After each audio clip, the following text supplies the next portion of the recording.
25년 새해를 맞이하여서 우리 교우들의 가정과 삶의 모든 곳곳마다 하늘의 축복이 넘쳐 흐르기를 축원합니다. 해마다 우리 늘 같은 소망을 품잖아요. 그런데 원래는 어떤 소망을 품고 계십니까? 각자 품은 소망이 다 다르지만은 아마 비슷비슷한 소망일 겁니다. 근데 우리가 품은 소망들이요, 불신자와 똑같다면 어떻게 됩니까? 우리는 저들과 분명히 다른 소망을 품어야 될 줄 믿습니다. 여러분, 그러므로 우리의 소망은 날마다 하나님께서 원하시고 바라시는 그런 소망을 품어야 됩니다. 그래서 우리에게는 주의 뜻을 아는 지혜가 정말로 필요합니다. 그것이 무엇인가를 우리가 잘 깊이 생각하면서 주께서 내게 무엇을 바라시는가를 깊이 생각하고 그것을 찾아서 구하는 지혜로운 모든 교우들이 되었으면 참 좋겠습니다. 모든 복은 하나님에게서 나옵니다. 내가 애써도 그분이 안 주시면은 복 받을 수가 없습니다. 그래서 복을 받으려면은 그분이 복을 주시도록 우리가 무언가를 모션을 취해야 되겠죠. 그것이 매우 우리의 중요한 모습입니다. 이 시간 저는 우리 교회를 위해서 이렇게 기도합니다. 하나님, 이분들은 하나님이 복 주실 만한 하나님의 백성들입니다. 원래도 이들에게 마음껏 축복하소서. 저는 그렇게 여러분 이 시간 기도하기를 소망합니다. 이 기도대로 이 한 해는 여러분들의 삶에 하늘의 복이 차고 넘쳐나기를 다시 한번 축원합니다. 여러분, 하나님은 복을 주시기를 원하시는데 아무에게나 막 주시는 분은 절대 아닙니다. 이것을 우리가 꼭 기억해야 됩니다.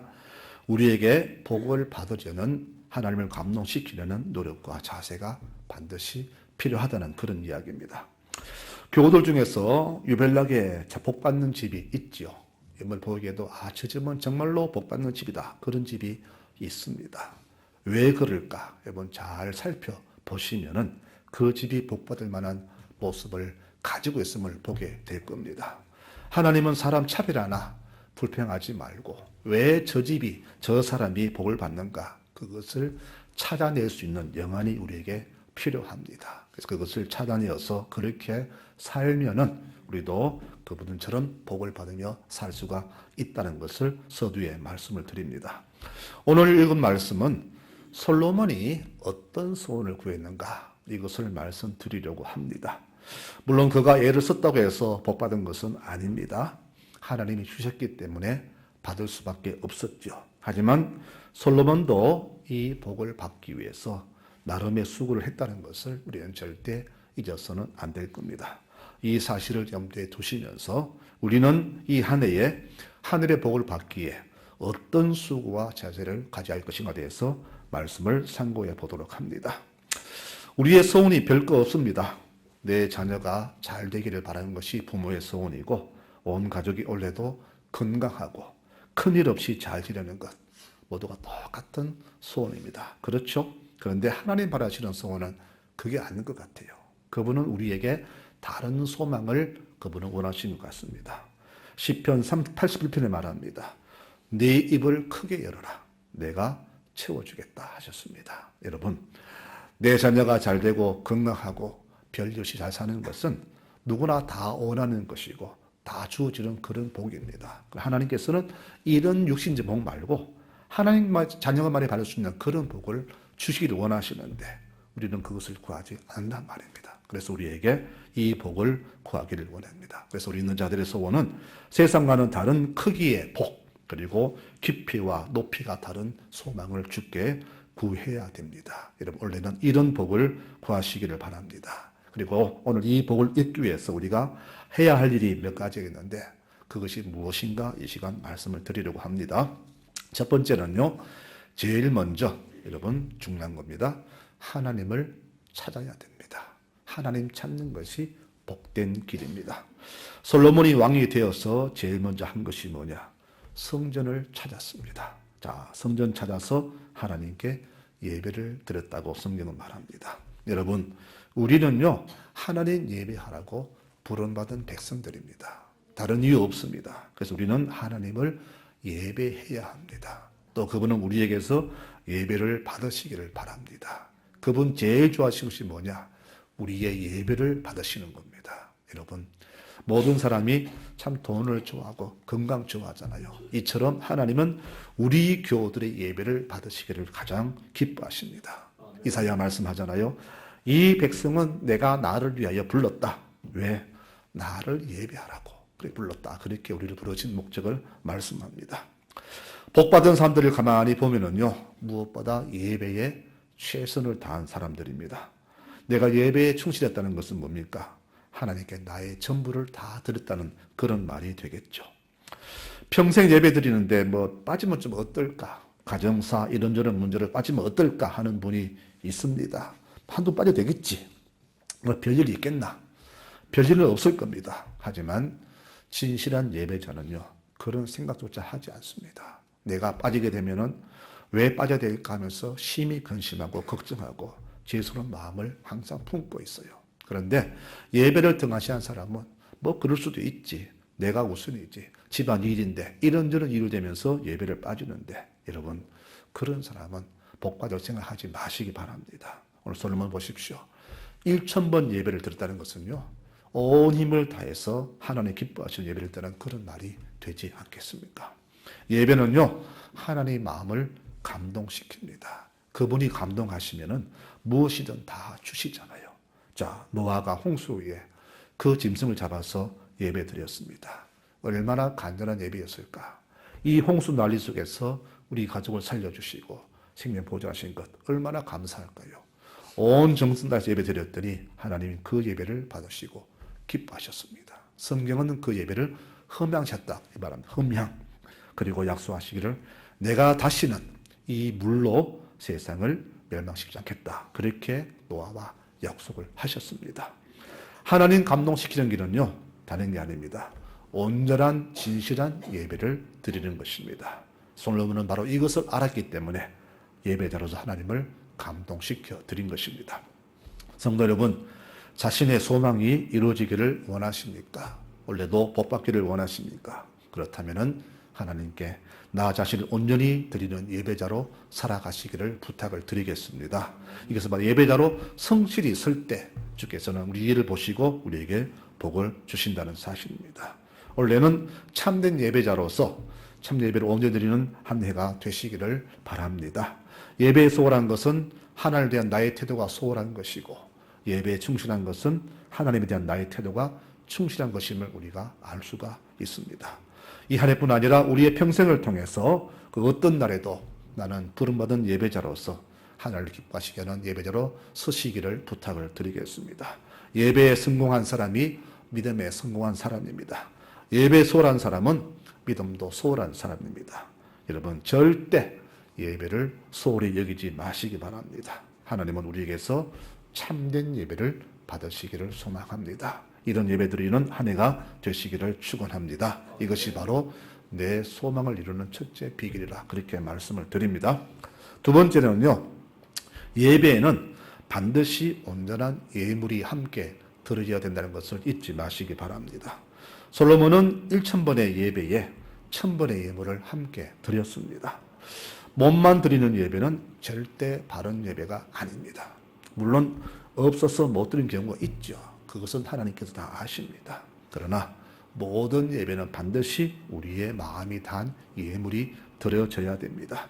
신명기 16장 16절에 말씀하기를 여호와께서 택하신 곳에서 여호와를 배웁되 빈손으로 여호와를 뵙지 말고 각 사람이 여호와께서 주신 복을 따라 그 힘대로 드려라. 이렇게 분명히 말씀을 하고 있습니다. 여러분, 내 몸이 나의 전신이라면 예물은 나의 인격을 나타내는 겁니다. 물론 형편 따라서 못 드릴 수도 있고 형편 따라서 적게 또는 많이 드릴 수도 있습니다. 그런데 그러면 이 예물과 우리의 진실이 무슨 상관이 있을까?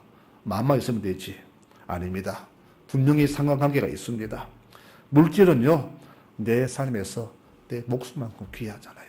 여러분, 우리 교인들 어떤 분은 뭐 돈이 다냐 하지만은 사실은 돈만큼 귀한 게 없잖아요. 내 목숨만큼 돈이 귀하잖아요. 이렇게 귀한 돈을, 예물을 주께 드렸다. 그 마음이 봐 주께 드려진 것이잖아요. 그런데 주님께 드리기에 인색한 사람, 이런 사람은 하나님은 내 삶에서 소중한 분을 여기지 않는다는 그런 것이 벌써 드러나지 않습니까? 그래서 내 귀한 돈이기 때문에 이 돈 쓰이는 것을 보면은 가장 귀한 곳, 내 가장 사랑하는 사람에게 돈을 다 쓰잖아요. 자녀에게 다 쓰고 한 푼 아껴가지고 자녀에게 물려주는 것이 부모잖아요. 내 가장 귀한 사람에게 돈을 다 주잖아요. 그게 그런 마음이 있듯이 주께 드리는 그 예물 속에는 주를 향한 내 마음이 담겨 있기 때문에 우리 예배는 반드시 예물이 주께 함께 들어야 된다는 사실을 절대 잊지 마시기를 바랍니다. 그래서 우리 물질 가는 곳에 내 마음도 간다고 하지 않습니까? 여러분, 자기의 전 생활을 다 드렸던 사렙다 과부, 동전 2개가 바로 하나님이 기뻐하시는 예물의 증거가 된다는 것입니다.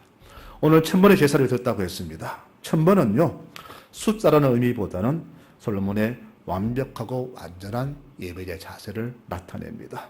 이는 솔로몬이 하나님을 얼마나 사모하고 경외하는지를 보여주는 신앙의 행위입니다. 솔로몬은 하나님 앞에 온전히 자신을 다 드렸습니다. 하나님이 감동하실 예배를 드리기 위해서 온 힘과 정성을 다 하나님께 드린 것입니다. 구원은 여러분 잘 들으십시오. 내가 그냥 받았잖아요. 내 힘쓴 건 아무것도 없습니다. 한마디로 구원은 공짜로 받았습니다. 그러나 신앙생활은 절대 공짜로 해서는 안 됩니다. 믿음의 조상들을 보면은요, 주님께 절대로 공짜로 산 적이 없습니다. 다윗을 예를 들어볼까요? 그가 말년에 범죄했습니다. 그 범죄의 대가로 3일 만에 7만 명 죽는 그런 전염병이 그 예루살렘에 창궐했습니다. 그것을 깨달은 다윗은 하나님께 회개 제사를 드리는데 오르난이라는 사람의 타작마당에서 예배를 드리는데 그때 그 집 주인이 다윗에게 그 제물로 들 황소와 나무를 거저 주었습니다. 왕이여, 제가 이것을 드리겠습니다. 그랬더니 다윗이 단호히 거부합니다. 나는 절대로 공짜로 예배드리지 않겠다. 여호와께 드리는데 어찌 수고하지 않고 값없이 예배를 드릴 수 있단 말인가. 이 값을 내가 주겠다. 결국 다윗은 충분한 값을 치르고 그 제물로 하나님께 속죄의 제사를 드렸습니다. 그런데 지금 우리는 어떻습니까? 너무 공짜 좋아하잖아요. 여러분, 공짜 얻는 것은 또 우리가 귀하지 않습니다. 그런데 내가 땀 흘려 수고하며 피 흘린 것을 얻은 것은 얼마나 존귀합니까? 여러분, 내가 받은 구원이 나는 공짜지만은 하나님은 아들을 죽인 존귀한 대가입니다. 이 귀한 것을 받았는데 내가 그분을 섬기는 우리가 어찌 쉽게 그렇게 노력 없이 신앙하셨단 말입니까? 여러분, 그러므로 우리가 드리는 예배는 우리의 온 정신과 힘을 다한 그런 정성이 반드시 드려져야만이 그 예배가 오늘의 예배는 사실을 기억하시길 바랍니다. 성도 여러분, 절대로 주 앞에서 공짜로 살아가지 마시기 바랍니다. 충분한 대가를 치르면서 주를 섬기시기 바랍니다. 내가 받은 은혜가 얼마나 크고 많습니까? 한때 저는 이런 생각을 해본 적이 있었습니다. 하나님인데 왜 굳이 아들을 죽여야 했을까? 하나님인데 그냥 우리 죄를 용서하시면 되잖아요. 내게 빚진 사람을 내가 그냥 갚아 없다 하면 되잖아요. 됐다. 내가 안 받을게 하면 되잖아요. 근데 왜 하나님은 굳이 아들을 죽여야 했을까? 그것을 깊이 생각한 적이 있었습니다. 제가 나중에 깨닫는 답은 그겁니다. 그만큼 우리를 값비싼 존재로 여긴다는 그런 말이 아니겠습니까? 내 아들을 죽일 정도로 내가 너희를 사랑한다. 이 하나님의 마음이 아들의 그 피 속에 담겨 있잖아요. 저는 그것을 깨달았습니다. 여러분, 하나님이 돈이 없어서 올 때 빚어오지 말라 한 것이 아닙니다. 바로 우리가 주를 얼마나 사모하고 사랑하는가를 보시기 위해서 그렇게 빈손 오지 말라 그렇게 한 겁니다. 솔로몬은 바로 그것을 알았기 때문에 자신의 모든 것을 다 드려서 이런 귀한 고백을 드린 것입니다. 여러분, 세상살이도 땀 흘리지 않고서는 얻을 게 없는데 주 앞에서 어찌 내가 수고하지 않고 신앙의 축복을 받으려고 하는지 모르겠습니다. 그래서 올바른 예배는 내 몸을 드리되 더불어 내 마음도 함께 드려져야 됩니다. 이것이 바로 올바른 예배입니다. 여러분, 하나님께서는 바른 예배를 받으시지 잘못된 예배를 받지 않으십니다. 가인과 아벨이 같이 드렸지만은 아벨 예배를 받으신 것은 그의 제물과 더불어서 마음과 몸을 보셨기 때문에 예배를 받으신 겁니다. 성도 여러분, 새해에는 나의 예배 자세를 분명히 바꾸셔야 됩니다. 나의 가장 귀한 것을 아낌없이 드리고 감사함으로써 하나님께서 기뻐하시는 참된 예배 드리시는 복된 여러분들이 되시기를 축원합니다. 그렇게 하는 것이 바로 내가 복 받는 비결입니다. 자, 세 번째 마지막으로요. 중요한 것인데 우리는 하나님을 만나야 됩니다. 여러분, 우리 성도 여러분, 이것이 중요한 겁니다. 하나님 만나보지 못하고 평생을 귀로만 듣는 것은 정말 불행한 신앙입니다. 물론 말씀을 들어야 믿음이 생기지만 평생 믿으면서 하나님 한번 배워야 되는데 배우지 못하고 늘 설교로만 듣는 믿음은요, 참 불행한 사람입니다. 여러분, 이 솔로몬의 천번의 제사에는 어떤 게 담겨 있느냐? 바로 주를 만나려는 그런 갈급함이 담겨 있습니다. 우리 과거 전설의 오양 보더라도 신을 만나기 위해서 얼마나 사람들이 애를 썼습니까? 이처럼 솔로몬의 이 제사에는 주를 만나 뵈려는 갈급함이 거기에 담겨 있다는 것을 알아야 됩니다. 많은 교인들이 이런 말을 합니다. 하나님은 은혜가 많다면서 왜 이렇게 우리에게 짜게 해주시나? 왜 안 주시나? 왜 내 기도 응답이 늦어지는가? 이런 불평을 자주 하는 것을 들었습니다. 아닙니다. 하나님은 복을 주시지만은 마구잡이로 막 주시는 분은 절대 아닙니다. 그리고 우리의 이기적 욕심을 따라서 주시는 분이 절대 아닙니다. 내가 복을 받을 만한 모습과 자세와 그런 간구가 있을 때 주시는 분입니다. 야고보서 말하기를 너희가 구해도 받지 못하는 것은 너희가 육신의 정령으로 쓰려고 잘못 구하기 때문이다라고 분명히 말씀합니다. 그래서 하나님의 주시는 복은 누구에게 주느냐? 하나님의 산에서 준비된 사람만이 이 복을 받을 수가 있는 겁니다. 하나님의 산을 찾은 사람은 어떤 사람일까요? 여호와를 만나 뵈려는 그런 갈급함이 있는 사람이 주의 산을 찾잖아요. 성전을 찾잖아요. 한나가 아들 때문에 서러워서 주에 찾아가서 서럽게 울었잖아요. 주를 만나려고. 그때 주께서 응답 주셨잖아요. 네게 아들이 있을 것이다. 여호와를 만나려는 사람에게 주께서는 복을 주십니다. 이것을 성경에서는 여호와의 산에서 준비된 사람이라고 그렇게 성경은 표현하는 겁니다.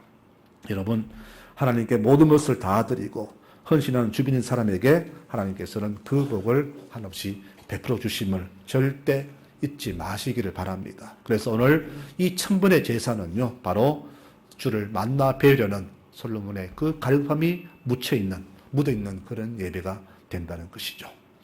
모두가 편하게 살려고 합니다. 일하지 않고 돈 쉽게 벌려고 하고, 운동하지 않고 건강히 살려고 하고, 기도하지 않고 복 받으려고 합니다. 여러분, 내가 수고하지 않고 받을 수 있는 건 아무것도 없습니다. 수고한 만큼 내 손에 주어지게 되어 있습니다. 그런데 내가 하나님 만나면은 얼마나 많은 정성과 노력이 있어야 될까요? 여러분, 내가 편리한 시간에, 내 좋은 시간에, 내 편한 대로, 내 좋은 대로 주를 찾는 것으로 절대 주를 만날 수가 없습니다. 주를 만나려면은 갈급함으로 주께 나아가야 됩니다. 솔로몬이 굳이 왕이 그 바쁜 사람이 1000번씩 예배 드리는 것은 얼마나 주를 만나려는 마음이 갈급했을까요? 그것을 보아야 됩니다. 여러분, 그래서 성경은 말하기를 그분을 만나기까지 마음을 굳게 먹고 계속해서 그분이 내게 오실 때까지 그런 정성을 보여야만이 그분이 만나 주신다고 말하잖아요. 억울한 과부가 매일 판사 찾아가서 외칩니다. 억울해 죽겠다, 죽겠다, 죽겠다. 판사가 귀찮아서 그 소원 들어줬잖아요. 이와 같이 하물며 하나님께서 구하는 자에게 성령을 주시지 않겠느냐 말씀하지 않습니까? 여러분, 이 천번의 제사는 바로 여호와를 만나려는 솔로몬의 갈급한 심정이 다 묻어있는 그런 예배가 됩니다. 여러분, 이런 심정으로 이 한 해 여호와를 만나려고 해서는 우리 모든 교우들이 되시기를 바랍니다. 바울은 이렇게 고백했어요.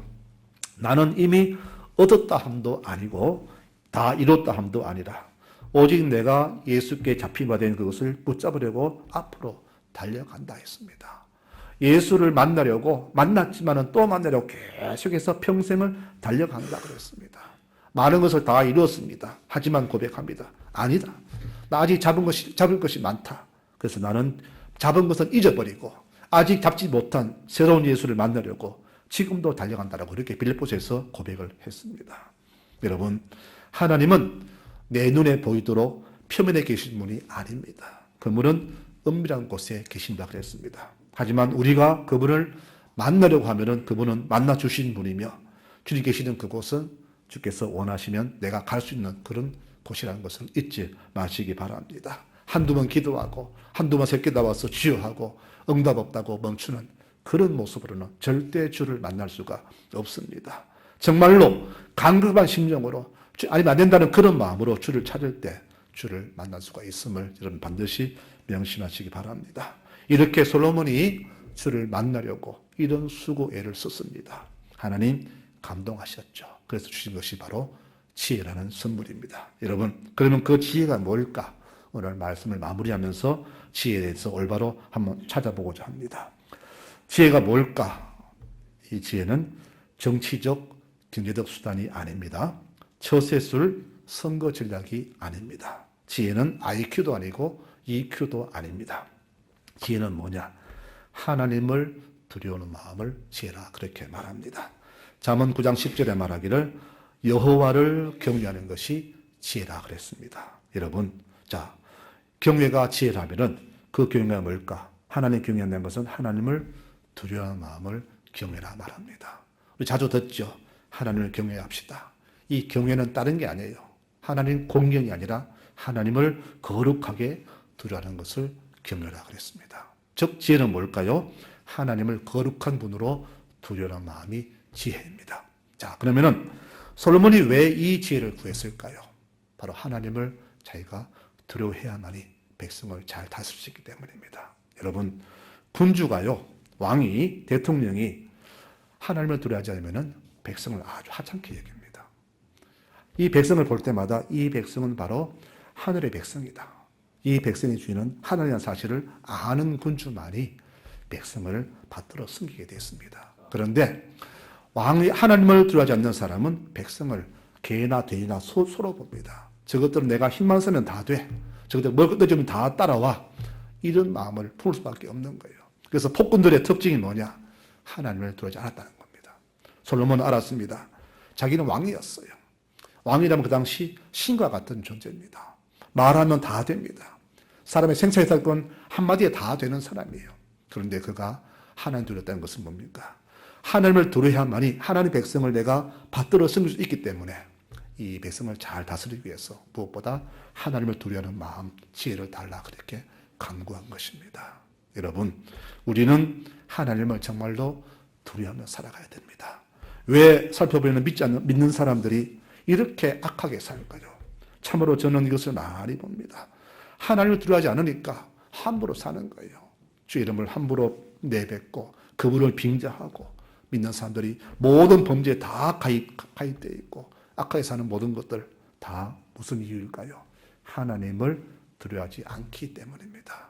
하나님은 나의 행한 것을 다 보시고 기억하시고 반드시 심판날에 심판하신 분임을 내가 안다면은, 마음에 깨닫는다면은 우리는 그렇게 함부로 살 수는 없다는 것이죠. 오늘 말씀을 결론 맺으면서 이렇게 말씀을 드리고 싶습니다. 우리 모든 교우들의 이 한 해의 소원은 바로 이 지혜, 하나님 두려워하는 그런 마음을 구하시기를 바랍니다. 여러분, 하나님을 정말로 두려워해야 됩니다. 그래야 하나님 두려워할 때 우리의 이 겸손한 자세를 보시고 우리에게 축복하시는 겁니다. 여러분, 한번 물어볼까요? 이 한 해 여러분들 하나님께서 만일 소원 하나 말을 한다면 여러분들은 어떤 소원을 한 가지를 말하시렵니까? 아마 되게 많이 아마 헷갈릴 겁니다. 아마 소홀할 겁니다. 아들의 축복을 구해야 되나, 내 건강을 구해야 되나, 로또를 구해야 되나, 믿음을 구해야 되나, 여러 가지 선택 여건 속에서 하나 구하기 굉장히 힘이 들 겁니다. 여러분, 그러나 주님 말씀처럼 먹고 사는 문제 절대 구하지 마시고 하나님 뜻을 구하면은요, 그 나머지는 다 그냥 주시면 우리가 알잖아요. 솔로몬이 지혜를 구했더니 하나님 감동하십니다. 난 네가 이 지혜를 구한 것을 보고 네가 원치 않는 것 다 주겠다. 그의 평생에 이런 왕이 없었다고 성경은 말합니다. 전능하신 여러분들 이렇게 하나님을 만날 때 주께서는 우리에게 모든 복을 다 주실 수 있습니다. 어떻게 하면 주를 우리가 만날 수 있을까요? 오늘 한 예화를 들면서 말씀 마치려고 합니다. 어떤 청년이 수도사를 찾아왔습니다. 와서 하나님 만나고 싶습니다 했더니 이 사람이 이 청년을 물속에 집어넣었습니다. 목까 집어넣고는 머리를 꽉 눌렀습니다. 이 청년이 숨 막혀서 살려고 발버둥 쳤죠. 그리고는 빠져나가서 항의하죠. 왜 나를 죽이려 합니까? 그랬더니 말하기를 네가 하나님 만나기를 원하느냐? 그렇다면 네가 산소를 원했듯이 그런 심정으로 하나님 구하면 만날 것이다 라는 그런 해답을 주었다고 합니다. 솔로몬은 하나님을 만났습니다. 하나님 만나야만이 되기 때문입니다. 그분이 다스리셔야만이 이 나라가, 민족이, 국가가, 우리 가정이, 우리 교회가, 우리 삶이 형통하기 때문을 알았기 때문에 주를 만나려고 그렇게 그는 무진 애를 썼던 것입니다. 그 바로 믿음의 회의가 바로 일천 번제였습니다. 성도 여러분, 우리 나라와 우리 민족이, 내 가정의 후손들이 잘 되기를 원하십니까? 원하시죠. 당연합니다. 그러면 하나님이 친히 통치하시도록 그분께 우리 모든 자리를 내어드리십시다. 그분이 집을 채우지 아니하시면 내 가정이 무너지고, 그분이 나라를 지키지 아니하시면 이 나라는 무너집니다. 그러므로 그분께서 이 나라와 민족, 우리 가정을, 교회를 지키도록 그분께 모든 것을 다 내어드려야 됩니다. 그분이 오셔야만 됩니다. 인간이 세운 바벨탑은 반드시 무너집니다. 그러나 하나님이 계신 곳은 안전한 포구가 된다는 사실을 기억하시기 바랍니다. 하나님이 도우셔야 됩니다. 그분이 도우시면 우리의 삶의 형통은 넘치게 될 것입니다. 여러분, 그러므로 이 한 해는 여호와를 무엇보다 두려워하는 한 해가 되시기를 바랍니다. 내 삶을 바꾸시기 바랍니다. 예배에 소홀했고 하나님에 대한 태도가 나의 불순했고 나의 삶이 함부로 살아왔다면 이제는 주 앞에서 진실된 마음으로 그분을 두려워하면서 믿음의 바른 길을 걸어가는 교우들이 되시기 바랍니다. 이것이 우리 모두 한 해의 소원이 되어야 합니다. 이런 귀한 믿음으로 이 한 해를 살아가시면서 이 한 해는 하나님 주신 축복으로 우리 가정의 삶이 넘쳐흐르는 축복 살아가시는 모든 교우들의 삶이 되시기를 간절히 축원합니다. 아멘.